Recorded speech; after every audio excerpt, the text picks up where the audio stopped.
இந்த ராமநாதபுரம் நாடாளுமன்ற உறுப்பினரை தேர்ந்தெடுப்பதற்கு வேட்பாளராக நான் இன்றைக்கு மனு தாக்கல் செய்திருக்கின்ற மயில் சேனஞ்செய்தியை அனைவருக்கும் தெரிவித்துக் கொள்கிறேன். ராமநாதபுரம் தொகுதியை பொறுத்தமட்டில் அனைத்து இந்திய அண்ணா முன்னேற்ற கழகத்தினுடைய தொண்டர்களின் உரிமையை மீட்கின்ற குழுவில் ஒருவனாகவும் தொண்டர்களின் சார்பாகவும் ராமநாதபுரம் மக்களின் சார்பாகவும் நான் இந்த தொகுதியில் போட்டியிடுகிறேன் என்ற நல்ல செய்தியை உங்களுக்கு தெரிவித்துக் கொள்கிறேன். தனிச்சின்னத்தில் போட்டியிடுறது வந்து பலவீனமாக பார்க்குறீங்களா? ஏன்னா இங்கே ஏற்கனவே அதிமுக சார்பில் இருக்காங்க, எல்லா கட்சியும் இருக்கப்ப இதை இப்படி பார்க்குறீங்க நீங்கள்? இது உங்களுக்கு எந்த அளவு இதாக இருக்கு? சின்னங்களை காட்டிலும் போட்டியிடுகின்றவருடைய அரசியல் கடந்த கால வரலாறு, இந்த வரலாற்றின் அடிப்படையில் அவர் எந்த மாதிரியான பணிகளை, மக்கள் பணிகளை நிறைவாக மக்களுக்கு செய்திருக்கிறார் என்பதைத்தான் மக்கள் பார்த்து தங்களுடைய மிக உயர்ந்த மரியாதையான வாக்குகளை வாக்களிப்பார் என்று தெரிவித்தார். என்ன வாக்குறுதிகளை முன்வைத்து நீங்க மக்களை சந்திக்கிறீங்க? ராமநாதபுரம் மாவட்டத்தில் என்ன வாக்குறுதியை முன்வைத்து நீங்க மக்களை சந்திக்கிறீங்க?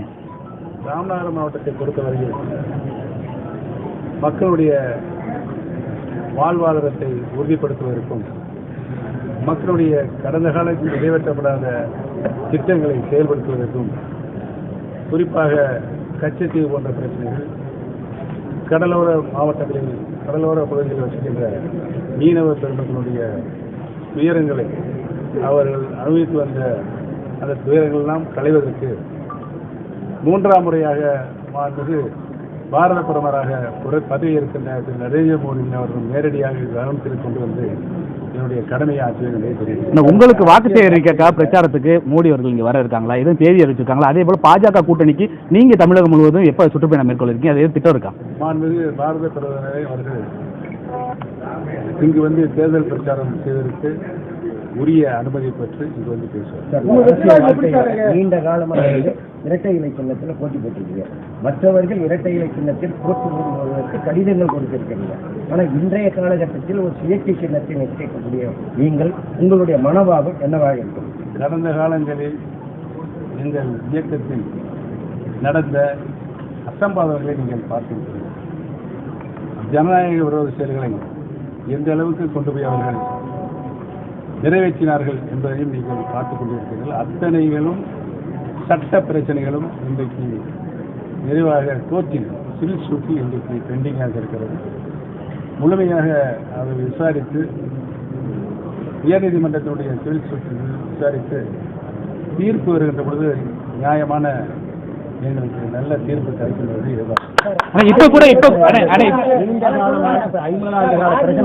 இப்ப கூட இடைக்கால உத்தரவு பிறப்பித்திருக்காங்க. நீங்க கொடியை பயன்படுத்துறதுக்கு இன்னைக்கு வந்து இப்ப கூட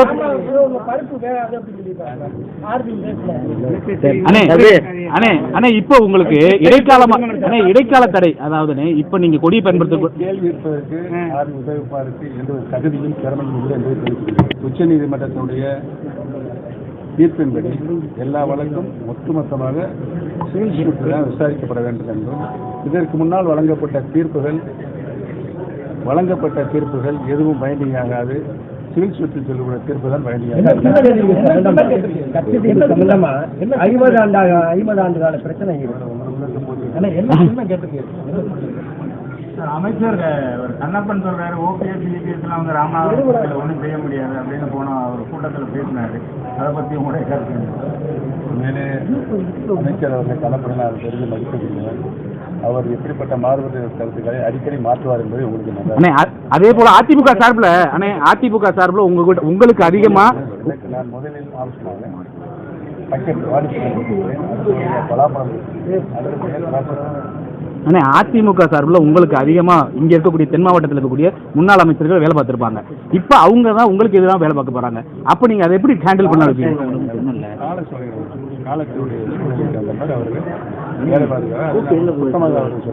ஆனா நீங்க அதிமுக எதிர்த்து போட்டிருக்கீங்களா? திமுக அல்லது உங்களோட பலத்தை நிரூபிக்கிறதா இந்த போட்டியா? என்னுடைய பலத்தம் இல்லை. அனைத்து இந்திய அண்ணா முன்னேற்ற கழகத்தினுடைய புரட்சித் தலைவர் எம்ஜிஆர் அவர்கள் வகுத்து தந்த சட்ட விதி, அந்த சட்ட விதிகள் தான் 50 ஆண்டு காலமும் புரட்சித் தலைவர் எம்ஜிஆர் அவர்களும் புரட்சித் தலைவர் அம்மா அவர்கள் இந்த மாபெரும் இயக்கத்தை 50 ஆண்டு காலமாக தான் வழிநடத்தினார்கள். அவர்கள் கடந்து வந்த பாதையை, அவர்கள் நடந்து வந்த பாதையை நாம் நடக்க வேண்டும் என்பதுதான் என்னுடைய தலையாய குறிக்கோள். அதிலிருந்து மாறுபடக்கூடாது என்பதுதான் என்னுடைய குறிக்கோள். அதன்படி தான் நடக்க வேண்டும் என்பது 1.5 கோடி தொண்டர்களுடைய எண்ணம், நிலைப்பாடு, பொதுமக்களுடைய எண்ணமும் நிலைப்பாடு. பல்வேறு வழக்குகள் இருக்கும், சட்ட விதிகள் இருக்கிறது.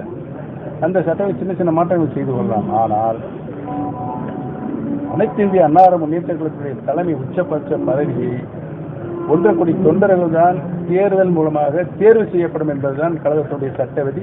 அந்த சட்ட விதியை மட்டும் திருத்தம் செய்யவோ, மாறுதலுக்கு உட்படுத்தவோ, ரத்து செய்யவோ கூடாது என்பதை தலைவர் அவர்கள் சட்ட விதியிலேயே எழுதி வைத்திருக்கிறார். அதுதான் நம்மளுக்கு வேத வாக்கு என்பதை தெரிவித்துக் கொள்கிறேன்.